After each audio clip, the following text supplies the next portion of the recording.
The moment the CEO's son walked into our operations center wearing a $1,000 suit and talking about innovation, I knew the airline was about to crash long before any plane ever did. I had spent 11 years keeping that company alive with caffeine, sleepless nights, and pure stubbornness, while people like him floated through life believing an MBA, and a fake confident smile made them smarter than the people actually doing the work. What he did not understand was simple. Airlines do not run on branding. They run on exhausted people quietly preventing disasters every single hour of the day. My name is Natalie Brooks, and for more than a decade, I worked as the operations lead for a regional airline based out of New York. The title sounded important, but really it meant I spent my life inside a freezing room full of monitors, radios, and angry phone calls trying to stop chaos from spreading across the country. While passengers complained about delayed flights and stale pretzels, people like me were rerouting aircraft around storms, fixing scheduling disasters, and keeping pilots from timing out mid-shift. The entire company depended on a system called Skybridge, an ancient piece of software held together by outdated code and unofficial patches that only a few of us understood. Most importantly, I understood it better than anyone alive. Every morning started the same way. Bad coffee, flickering screens, and a dozen small disasters already waiting for me before sunrise. On that particular Tuesday, I walked into operations at 4 a.m. and immediately saw warning alerts flashing across the routing server. Storms were moving through the Carolinas. Boston ground crews were delayed, and Chicago was already backing up with cancellations. My supervisor Frank looked exhausted while eating a breakfast sandwich that smelled like burned rubber. "Morning, Natalie," he muttered. "We are getting hammered already." I sat down and started typing before he even finished talking. Within minutes, I rerouted flights around the storms, manually patched a server lag, and reassigned 2 crews that would have timed out before landing. The alerts disappeared one by one until the screens finally turned green again. That feeling always gave me a strange kind of pride. Most passengers would never know my name, but hundreds of flights were moving safely because of decisions I made before most people woke up. Around 9 that morning, the atmosphere inside operations changed instantly when the doors opened. Expensive perfume replaced the usual smell of stale coffee and stress. In walked Ethan Mercer, the owner's son, with his fiancée Vanessa close behind him holding a tablet like she was about to save the world. Ethan had spent years traveling through Europe pretending to discover himself while the rest of us worked overtime keeping the company alive. Now he suddenly had a new executive title and believed he was ready to modernize the airline. "Natalie," Ethan said with a polished smile that felt completely fake. "We are here to observe operations today.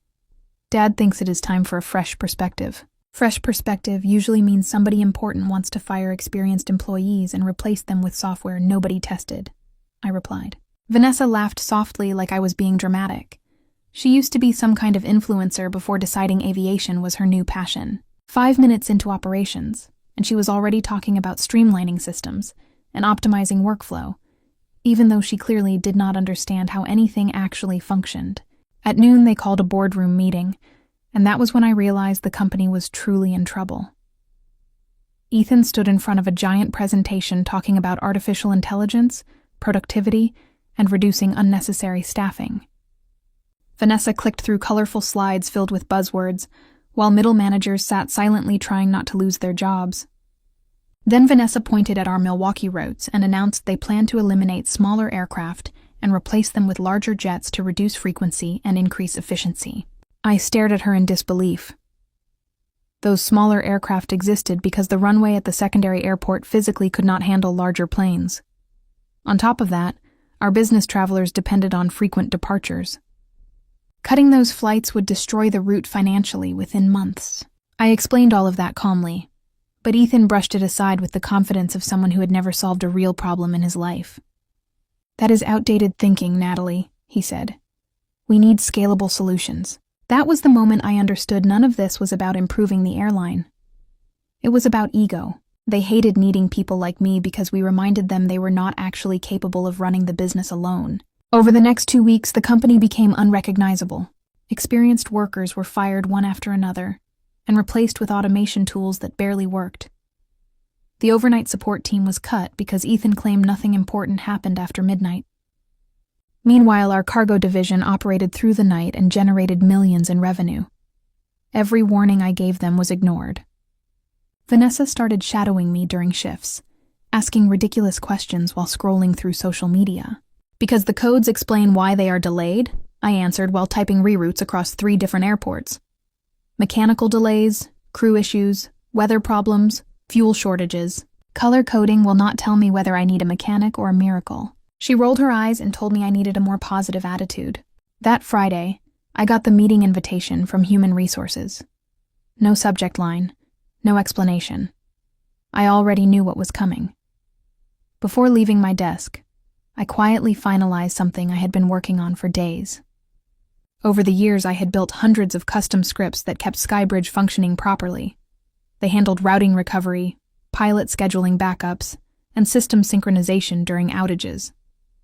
Officially, they were considered personal workflow tools because IT never properly integrated them.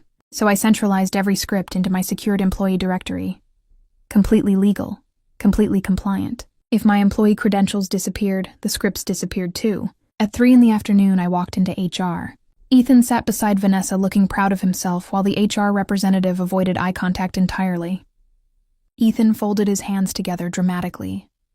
Natalie, after reviewing operational culture, we feel your approach no longer aligns with the future vision of the company. Translation, I said coldly.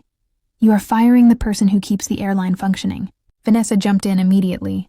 Your negativity has become toxic for the workplace. I laughed out loud because it honestly sounded insane.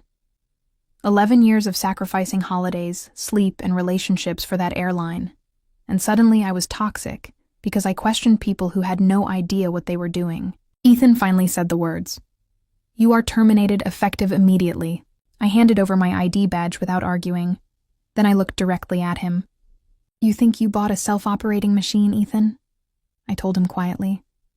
But you fired the only person who knew how to drive it. As I walked out, I warned them the routing cache would refresh at 3:30. Ethan smirked and said IT would handle it. I left the building, sat in a bar near the airport, and ordered tequila while watching public flight trackers on my phone. At exactly 3:30, the system refreshed and failed to reconnect to the routing architecture tied to my credentials. The collapse started slowly. 1 delayed flight became 5. 5 became 20. Then gate assignments vanished, fuel schedules corrupted, and crews disappeared from dispatch records. Within an hour, the FAA issued a ground stop. The airline froze completely. Passengers were stranded everywhere. News stations started reporting system-wide failures. My phone exploded with calls from operations staff begging for help. Ethan called 7 times. Vanessa texted me saying people were suffering and I needed to act professionally. I blocked both of them.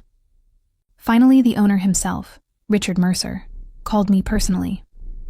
Unlike his son, Richard had actually built the airline from nothing decades earlier. He sounded exhausted. Natalie, this is a disaster, he admitted. Come back tonight and fix this. I will fire Ethan. I will fire Vanessa. Name your price. For a second, I considered it. Part of me still loved the chaos of operations.